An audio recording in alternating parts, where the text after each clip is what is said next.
Hello everyone.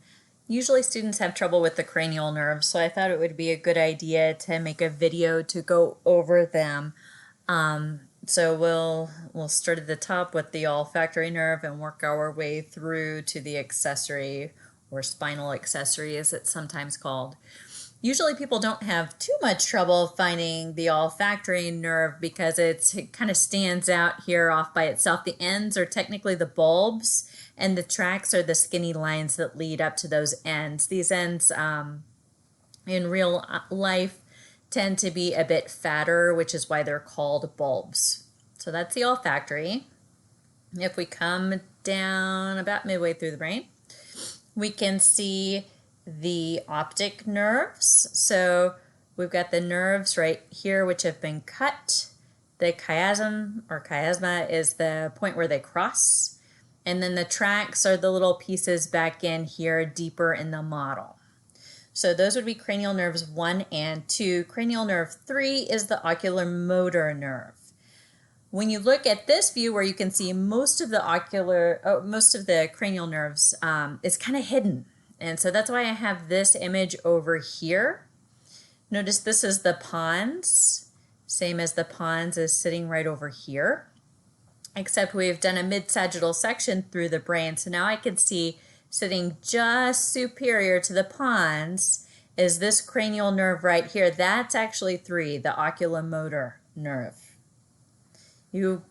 If we could actually have this model in front of us and we could tilt it a little bit, we'd be able to see on top of the pons, but it's kind of hidden where this crevice is right here. So oculomotor here, can't see it over here.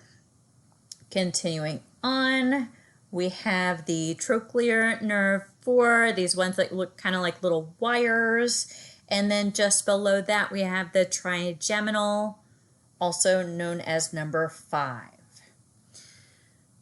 All right, and then we have this line of cranial nerves right here. So I start at the middle and I like to work my way out. There's the abducens, followed by the facial, followed by right on the edge here, the vestibulocochlear nerve.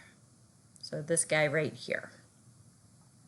Going back to the middle because I have another kind of line of nerves happening here.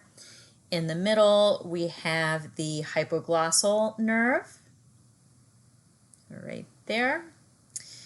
Sitting just lateral to it, we have the glossopharyngeal nerve, followed by the vagus nerve. And then the spinal accessory nerve actually has a couple of parts. So notice how it looks like there's this little extra indentation. There's a little piece right here that kind of extends down off of it. Technically, that's part of the spinal accessory, and then we get into spinal nerves down here. So hopefully you find this video helpful. Give me feedback. Let me know what you think.